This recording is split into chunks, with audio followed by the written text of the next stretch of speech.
if you want to hide photos and videos on Samsung Galaxy S26 Ultra, what you can do is you can go to the gallery. Now over here, I'm gonna press and hold my finger on photos that I wish to hide. So let's say I'm gonna select this one over here and then these ones. Once you select everything that you wish to hide, you should be able to tap on more at the bottom of the screen. And in here we have move to private album. So you can select this option and confirm that I want to do that. Now, in addition to that, you can of course open just a single photo or video, and if you tap on these three dots here in the upper right corner, you can find exactly the same option just for this single file.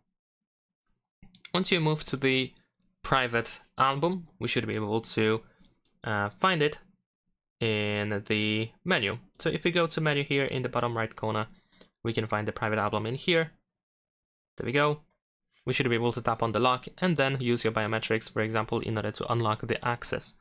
That is pretty much it. Leave a like and subscribe.